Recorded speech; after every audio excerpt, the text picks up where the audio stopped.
Hello and welcome to what is, although I'm recording this on the same day, episode 5 of the Delivery Manager Daily podcast, which is at this schedule likely to turn into a daily podcast quicker than I thought. So I thought I'd do another episode and just give a bit of an update on sort of some of the things that I've been doing with the podcast over the last few days. So we're on all the major podcast channels now. So Google Podcasts, Apple Podcasts, and Spotify too.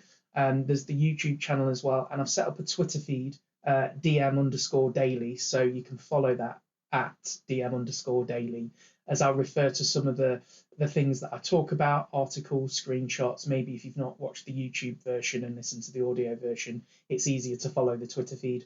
And also, you can use the hashtag Delivery Manager Daily to ask questions and get involved with the podcast as well. So I'll check that feed as I go through each episode, and you can get involved if you want a shout out or you want to ask a question or hurl some abuse, all the kind of usual stuff that podcasters have to contend with. So yeah, I'm really enjoying it, episode 5, and getting some of my thoughts out there. So hopefully, oh yeah, and if you're watching on YouTube, I've kind of changed the camera angle to some weird kind of balanced on my coffee cup angle, so hopefully that's not too jarring and my double chin isn't getting in the way. But in this episode I wanted to talk about something that I really wanted to plan a bit more, but I'm right in the middle of at least 3 projects that involve this kind of thing, and I'm going to say it's agile, and I know, and let me just say, for the 15 minutes that we've got together on episode 5, we're not going to cover anything in much detail, but I did want to I guess get out there what I think are a few home truths when it comes to agile and delivery management, and just being frank with your team and your client and what it is that you're trying to do. Now, I remember a time before agile when I was just a project manager, and I would use common sense, organization, time management skills, pragmatism, and those types of skills that I'd built up through my career to just get stuff done. Those things that we got done weren't always delivering bits of software or features. They were reaching a milestone that existed in a waterfall plan, and that was just fine. And then all of a sudden, we got massively involved in sort of the world of agile and everything that's involved in it. And even today, as mature as we are in 2021, we've mapped the human genome. We're about to get people on Mars. We can reland rockets. Yeah, agile still seems to be that thing that management consultancies kind of peddle as a turnkey in a box solution, and it's just, for me, common sense really, rather than a thing. And I know what I'm doing is, well, what I'm trying to not do is do a disservice to the thought, the idea, the intent of what agile is, especially for software delivery. I'm really not. Some of the detailed and comprehensive frameworks, scaling frameworks such as SAFe and Nexus, I'm not here to kind of badmouth or criticize. That's for another day and another episode. And actually, I'm a big agile advocate. But part of being that advocate is, well, what are the practical things that you do that is considered, in quotes? I'm doing the air quotes for those on the audio version. What is agile? And I think that as a delivery manager, the things that I do are agile.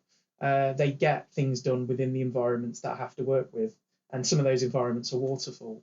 So we talked about, very loosely picking like a buffet, the things that you can practically do, Kanban, and the notion of Scrum and getting people working together around a centralized backlog of stuff. Will that backlog of stuff be in Jira, and will they be perfectly crafted user stories? Probably not, if you're using Jira as a task management tool and inputting stuff that's not software delivery tasks, but it's a start. And practically speaking, as a delivery manager, I don't aim for perfection or aim to just meet the framework letter by letter. What I'm trying to do is, what practically can I do to nudge the project on, using what I've got, using the tools I've got, using the knowledge and capability that I and my team have got and the client have got, and just making sure that we can get to where we need to go. And that being the thing, rather than, in quotes, being agile being the thing. So one of the struggles that we have as delivery managers, and maybe this sounds familiar to you, is that intent of wanting to start off fully agile, and maybe you've been brought in to do some in quotes. I'm doing a lot of air quotes today. Agile coaching and instilling that process into teams.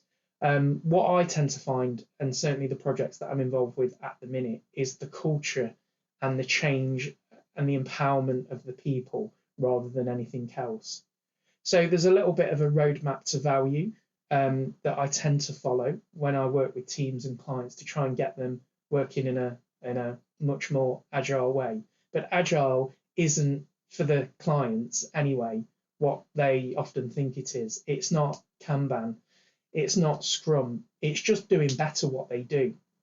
Now, it's great if they happen to be delivering software and you happen to be able to put in a full software development lifecycle, and you're using tools like Azure DevOps and Jenkins and using Git, and you've got all your code branches well documented, and you've got a CI/CD nicely set pipeline, and everyone's playing nicely, and that's great.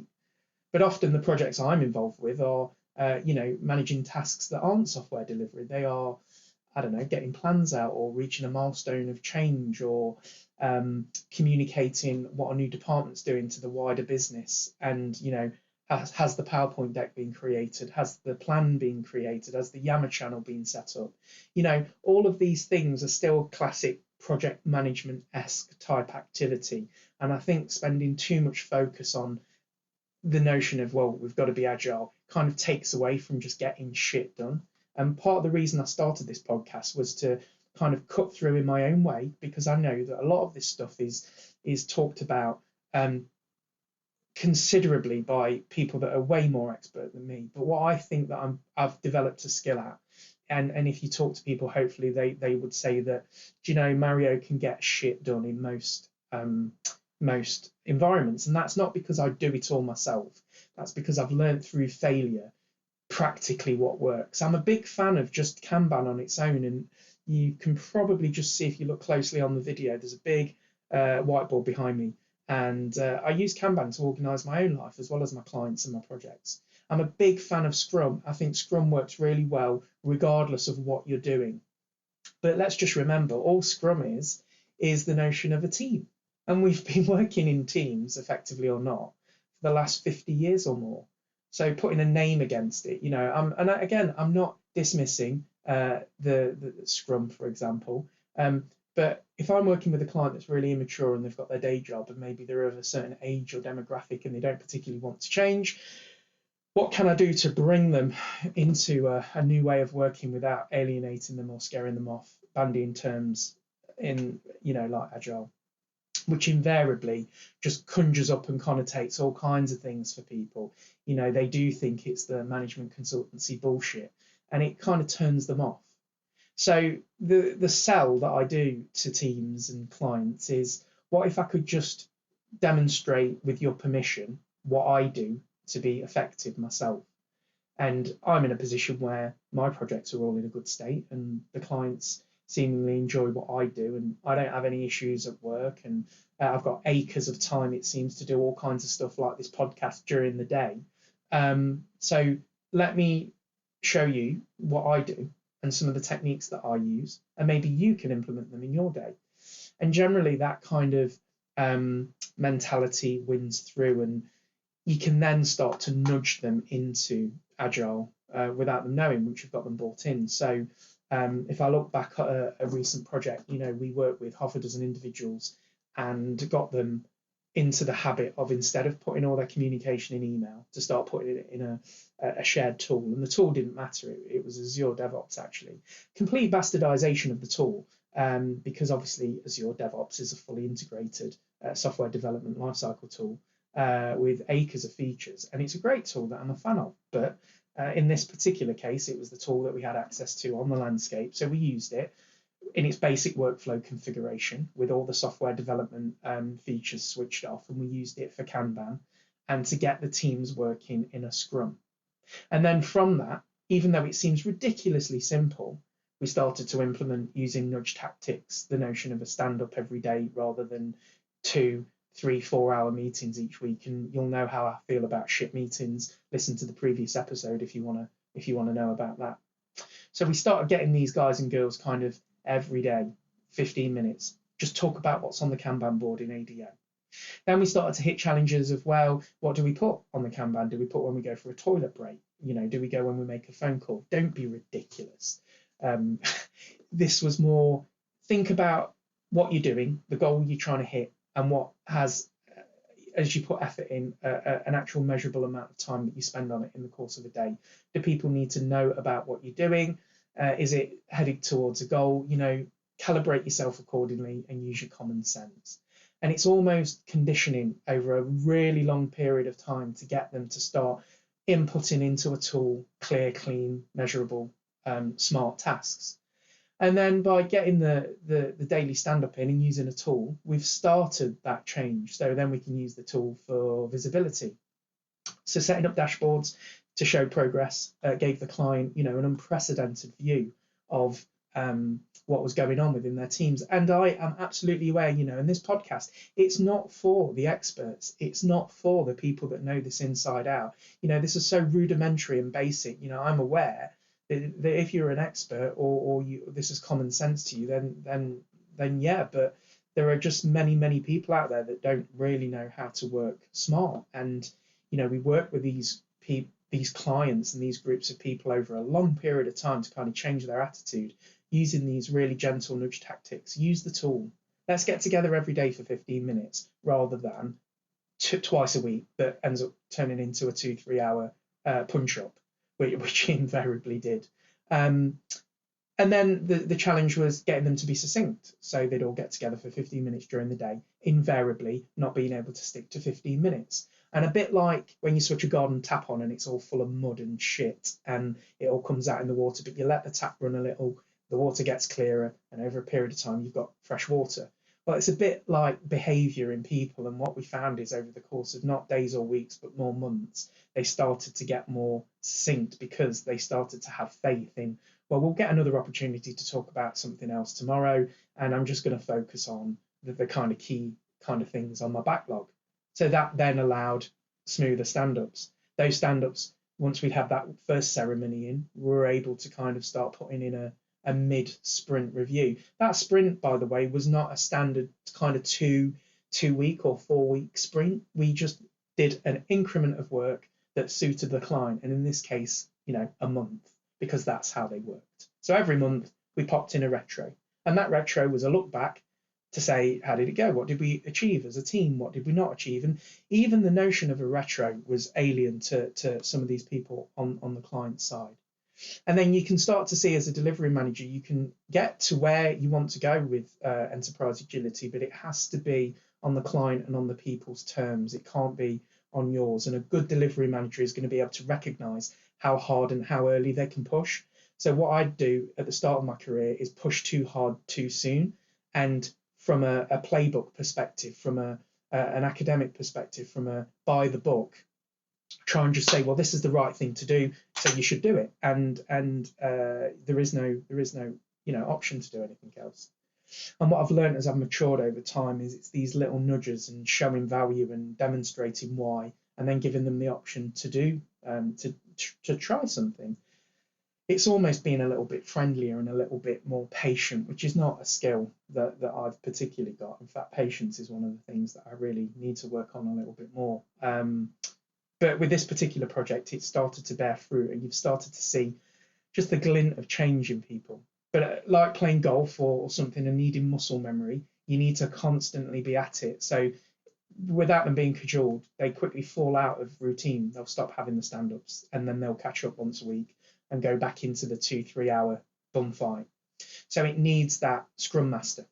And we, in the true kind of two in the box mentality, we took the strongest person in each area of each team and we made them a scrum master to start with, not let them get bogged down with all the academic side of scrum, to just say, do what I've done every day, get them together, rally them around and ask them what they're doing today, what they did yesterday, and have they got any blockers, and then start to take through that consistency into the retrospective to look back, and then start to introduce other ceremonies like mid-month or mid-sprint reviews, and then start to think about how do we do a sprint refinement and grooming session at the start of every month. So not only they can plan what they're going to do as a team for the month, they can then communicate that upwards to the C-level executive to say, hey, look, as a group of people, as a cohort, as a team that we report to you as a C-level executive. Here's what we're going to do over the next 30 days. Here's a dashboard that shows that progress. Here's a list of tasks that have been estimated, and we'll give you an update kind of middle of the month and at the end of the month. Now, again, that was the result of a lot of work, and by all means, it is in no way as smooth as I would like it to be for now, but those nudge tactics take time. And I guess the dichotomy is you often don't have time as a delivery manager. You're on the hook to deliver a thing. Now, in my case, I operate for these projects in this kind of murky world of behavioral change and transformation. I'm not delivering something in a box. So if you're a delivery manager, I'd be really keen to see and hear about and talk about some of the things that you do if you're involved in transformation projects. But in summary, I would always suggest that those people, and that people first approach is super, super important, rather than ramming a framework down someone's neck, which I used to do and didn't work at all. And if you don't do that, great. But if you think, well, I've got to enforce the process, you'll probably fail. And I find it always best to kind of understand what the team's problems are. Maybe start with a retro. One of the things that people like to do is be heard. And the retro is actually a really important tool to implement straight away before you even start your daily stand-ups. Get a retro in, get a point in the sand created, especially if you're a new DM coming onto a mid-flight project. Maybe start with a retrospective. Start with let's just see where we are. And then that gives you an opportunity to calibrate against their kind of pain points and challenges and where things are, and sets you off in the best possible chance of success. So there's a little bit about sort of Agile there, and plenty more to talk about the kind of roadmap to value. If you're watching on YouTube, you'll be able to see the graphic, but I will include on the Twitter feed as well. I'd really like to hear from other delivery managers that are involved, particularly in transformation projects, and maybe use the hashtag on Twitter, Delivery Manager Daily, and tell me about some of the things that you do or some of the challenges that you faced, and we'll pick up on a live episode that I'll do on Twitch before the month's out. We covered as well kind of starting with a retro and then starting to use nudge tactics with people to kind of get them to see the value of some of these changes that you might want to implement. We talked about not also just going from the book, what the book says, and being okay with bastardizing Agile.